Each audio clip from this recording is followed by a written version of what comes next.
What is good, people? We are back with another live stream today talking about Manchester United versus Real Betis. Coming up very soon. Wednesday. Uh, Shout out to everyone who showed love yesterday on the stream. We're back again today. Really appreciate it. Everyone who's watching, make sure to hit the like button, hit the subscribe button, follow the movement. Like I said, we're going to be talking match preview for our game on Wednesday versus Real Betis.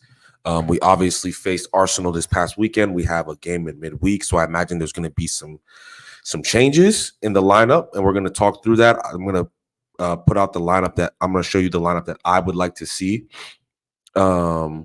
this week or on this Wednesday, I should say. And yeah, we're gonna have a good stream. We're gonna have some fun. But guys, make sure to hit the like button. Like I said, hit the subscribe button. It really helps the channel. Hit the notification bell so you can make sure you know when I am going live. And yeah, as always, follow the movement. Let's get right into it. Let's jump right into it, man. Let's not waste any time. We got quite a few things to cover. Actually, just a few notes and all that good stuff. Let's start off with some fun news, though. Let's start off with some fun news, man. First thing I want to show us, it looks like Josh ZIRKZEE was in training this morning. Yeah, it looked like he had a good break. Who did I see him with? I saw him with Jamal Musiala. Yeah, so man looked like he had a good little break. He should be plenty fit to play versus Real Betis, and we'll talk about that. But that's the first piece of good news. We see Josh ZIRKZEE, who's arrived for training. And now here is the lineup that I would like us to play versus Real Betis. As you can see, our standard formation, 4-2-3-1. If we look at the back four, obviously Euro is injured, so we're not going to be seeing him. So I imagine Lindelof will come in. I think Maguire will keep his place. I think AWB, we don't really have any available right backs outside of that young player Scanlon, I think we played, but I don't think he's going to start. So I think AWB will start again. And I think we will see Murray again, Sam Murray. Amos played versus Arsenal. So I think Murray is going to start this game versus Betis. And we obviously have Onana in goal. We know that he plays no matter what. And then in midfield, I would rest Casemiro and play Collier in that number 6 position, right? I would have Eriksen next to him. So you have two players who are pretty comfortable on the ball, right? We're playing Real Betis. They have some good technical players. So you want to make sure you have some good technical players as well. Then I would give Mason Mount a little breather for this game. Yeah, and I would just bring in Scott McTominay and let him play his number 10 role, right? And I would do it specifically because I want to see ZIRKZEE start, right? Even if it's just for a half of football, right? Give ZIRKZEE 45 minutes, give him a run out, right? I think McTominay will, run beyond him, and look to be a threat.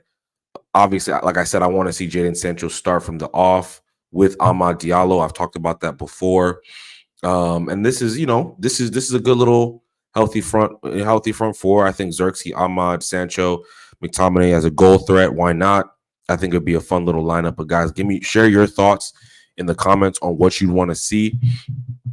From a Real Betis perspective, I'm pretty sure that Isco is not playing. I'm pretty sure he's injured. Actually, let me double check that. Forgive me. I should have made sure of that.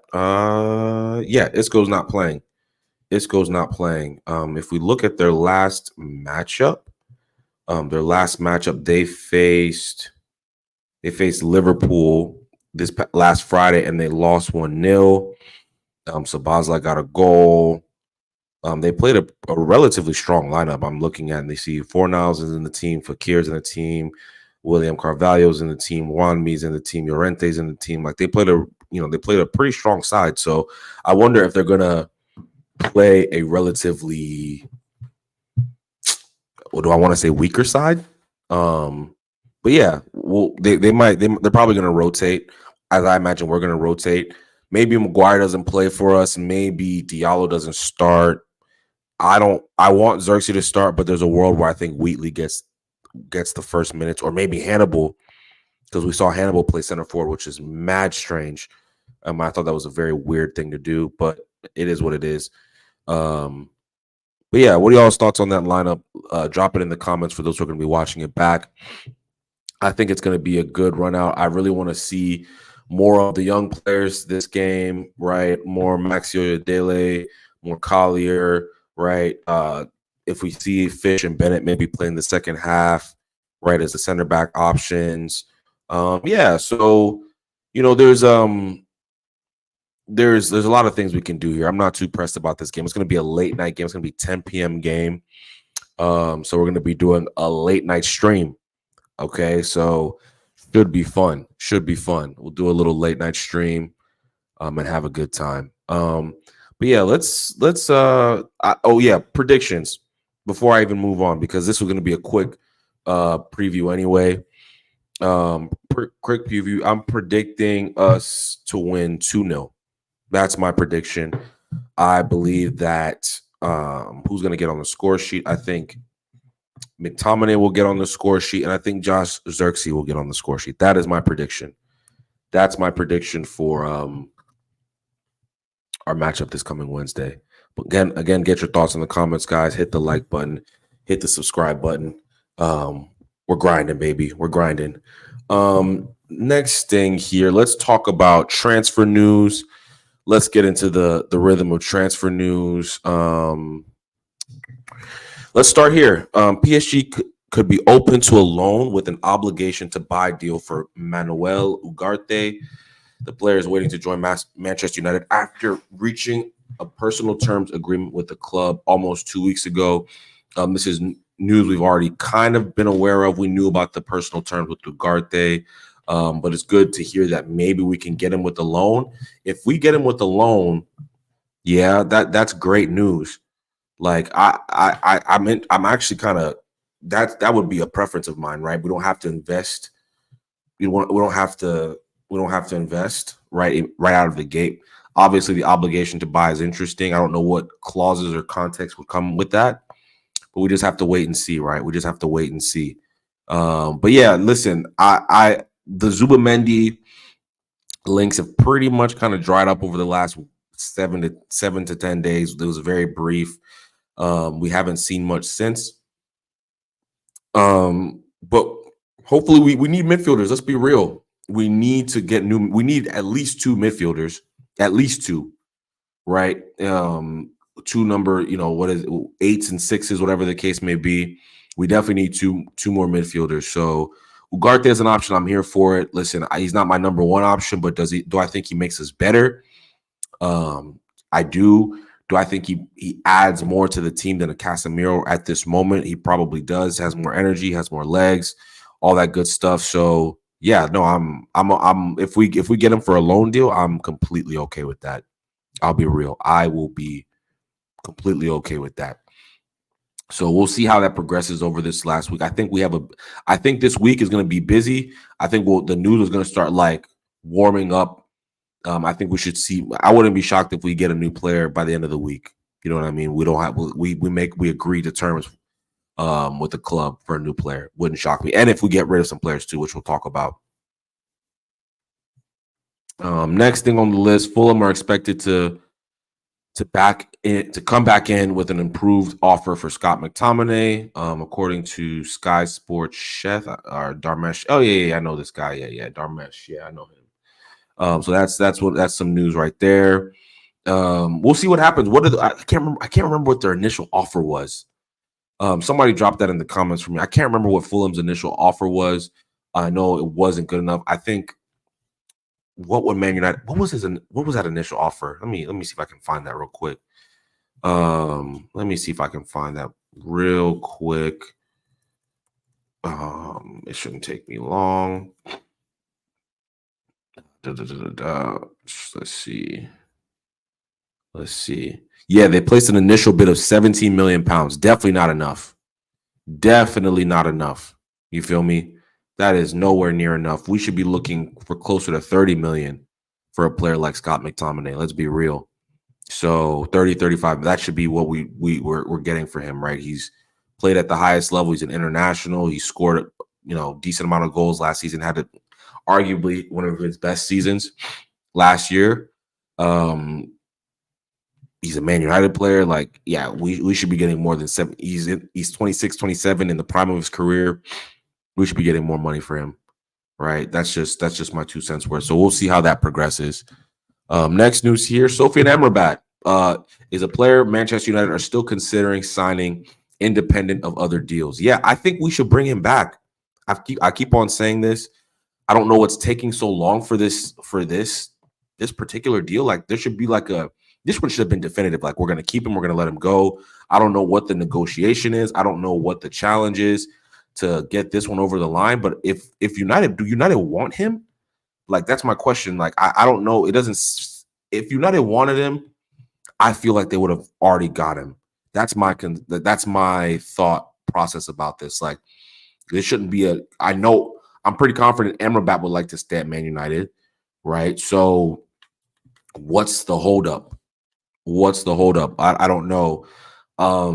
We'll see. I think I saw something where we signed somebody for loan deal, so maybe that helps with the Ugarte, maybe the Amrabat thing. We restructure a loan, or maybe we do another. We buy him out, whatever the case may be. We got to see. Much love to TI10. Much love, appreciate it. I don't. If you're new here, brother or sister, make sure to hit the like button, hit the subscribe button, and subscribe if you're new. We really appreciate you hopping on. But yeah, Amrabat, we'll see what happens with that. It's going to be interesting. I am of the belief that we should keep him, but I don't think we will. I'm gonna be real. I don't think we're going to be able to. I don't think we will keep him. More midfielder news. Adrian Rabiot has rejected a contract offer from Liverpool because he wants to join Manchester United, according to tutojuve_.com. I don't know how reliable this source is, right? So take that with a grain of salt, that source that's being leveraged. But if this is true, and again, another player I think we should be looking at. I'd rather have Rabiot than Ugarte, personally. Me, I think Rabiot can play a deep lying role. Even though that's not his favorite thing to do, I think he'd be pretty good for us. Adele Tate can stay at Fiorentina. That's freaking hilarious. That's freaking hilarious, bro. But nah, Rabiot's not Rabiot, excuse me. Amrabat's a good player, bro. I know he didn't have the best of seasons, but that was more on the manager than anybody else. And who really did have a good season last year. So I think there's much more for him to offer if you give him more game time. But yeah, like I said, Rabiot, we'll see what happens. If he really wants to join United, then we should be looking at. He's a free agent. Obviously, it won't be the easiest deal to do, but we'll see what happens. Yeah, Rabiot will want high wages. He's a red flag. Listen, if he wants high wages, we won't get him. That's cool. You know what I'm saying? But I think we should be looking at it. I think we'd be foolish not to be at least looking at the offer and looking to see what we can do to get him, right? Like, he's a good player. He's a Glazer signing. No, he's not. I completely disagree with that. I don't think they're going to sign him for big wages. Like, the Glazers don't control anything in terms of transfers, so that logic doesn't hold weight anymore. But again, it just depends on what we're able to do. If we can sign him for a relatively good price, then we should be looking at him. Absolutely. Absolutely. Next piece of news here. Nusayr Mazraoui has told Bayern he wants to leave, having agreed a 5-year contract with Manchester United. Yeah, we know that personal terms have been agreed. I think this deal is probably going to be the next one that gets done. I'm going to be real. If I'm a betting man, I think this is the next deal that gets done. I think this is the lowest hanging fruit. Good price. The player wants to leave. The club wants to get rid of him. We just are waiting on AWB. We're just waiting on AWB to dip, and then we're going to sign this guy. So we need to see what happens over the next few days. Can we get rid of AWB in a timely manner? Because as soon I guarantee you, the second we get rid of AWB, we'll see Mazraoui come into the club within the next 2 to 3 days. That's my opinion. That's my opinion. But we talked in depth about this yesterday. Well, we'll see what happens, man. Listen, Mazraoui is a good player. I think he has a lot of good qualities. I wish we had more defensive nous. I wish he had more defensive nous, but it is what it is. I like technically gifted players. So at the end of the day, I think he's an upgrade on Aaron Wan-Bissaka currently.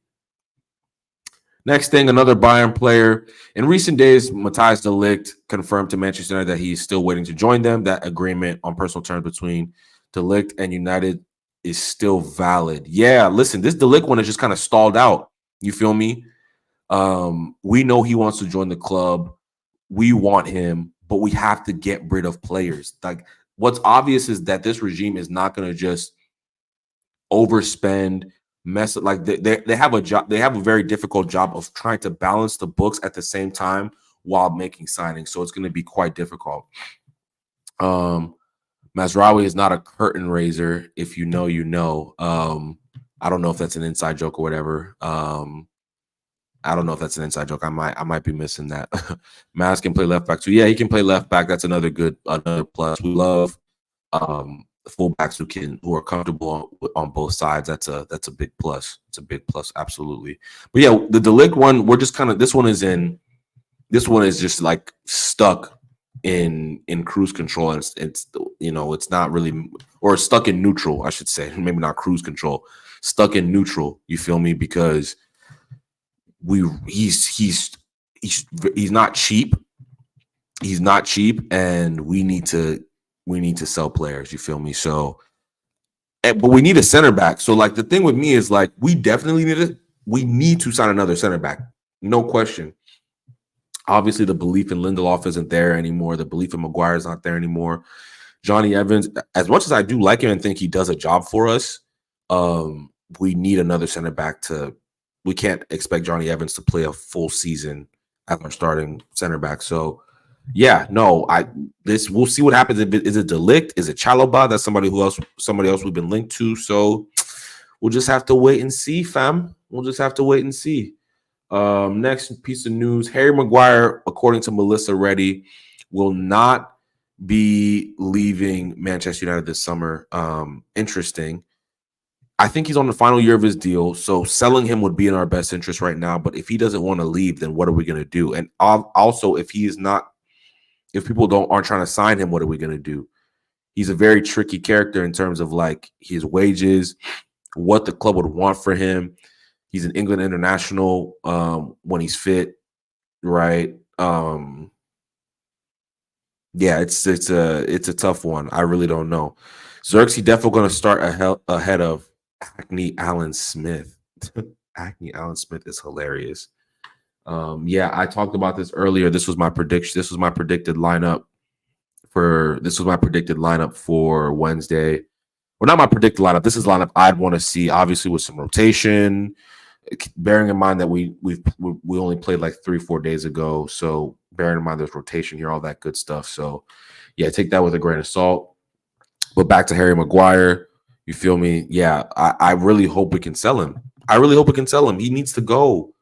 He is a relic of the past in terms. He's a relic of the past. I will be real. Like, I just don't see him being in a system where it's progressive, truly progressive. When is Mainu back? I think they're going to rest him probably all preseason. He'll probably get minutes in the Community Shield if I'm a betting man. I bet he takes a nice long break and then comes back in the Community Shield. That's my guess. I could be wrong though. He may come back earlier. Then the final piece of news that I saw today, Panathinaikos is pushing to sign Facundo Pellistri. According to Koreanopoulos, he's a journalist. I don't know how reliable he is, but I don't know how reliable he is. But listen, I think Pellistri, the chances he gets game time is super duper slim, especially if we keep Sancho, if we keep Anthony. So he might be better served going to another club. I'll be real. I think he's a decent player. I think he has, he does a lot of the simple things well, which I like. But I just don't see him getting game time. He's unfortunately a victim of bad signings, and coaches needing to favor the players that they've chosen, or that they've signed. So it is what it is, man. It is what it is. Keep Harry Beckenbauer for one more season. If we don't sign another center back, hey, man, I'd sell him and keep Lindelof. That's what I'd do. But listen, I know most people wouldn't agree with me there. But yeah, listen, if we can't sign another center back, I mean, that's what we're gonna do, right? We're gonna keep Harry Maguire. So I don't know. It's a tough one. We definitely need to get rid of players, and it's clearly been difficult for Ineos to do that because we have a lot of mid. Let's just keep it a buckety bean. We have a lot of mid in that squad, and it's not easy to get rid of mid, man. It's not easy. It's not easy to get rid of mid. Let's just be real. Let's just be real. But yeah, that's the news for today, guys. I was gonna make it a relatively quick stream. I was gonna make it a relatively quick stream. But yeah, no pressure today. We talked a bit about the lead up to the match. I shared the lineup I want. I predicted a 2-0 win for us against Real Betis because I think they're going to rotate, to be quite honest with you. We talked about all the latest transfer news, the things that are happening. So no, I appreciate T110. Really appreciate you hopping onto the stream and showing some love briefly, man. Make sure to hit the like button, hit the subscribe button, and let your friends know about the channel. We're pushing for 500 subs. We are right at 440 or something like that. So yeah, no, it'll be a good time. It'll be a good time for sure. But yeah, no, thanks guys. I'll be back tomorrow. I'm thinking of doing something a little different. We'll see what happens. But yeah, guys, like I said, really appreciate you showing some love today. Make sure to 3-0 Real Betis. We're gonna get cooked. Hey, we'll see. We'll see. Much love, brother. Thank you so much. But yeah, no, thank you guys for everyone who's watched today. We did a little shorter live stream today, but all in all, consistency is what matters. Make sure to hit the like button, make sure to hit the subscribe button, and we'll talk real soon. All right. Deuces.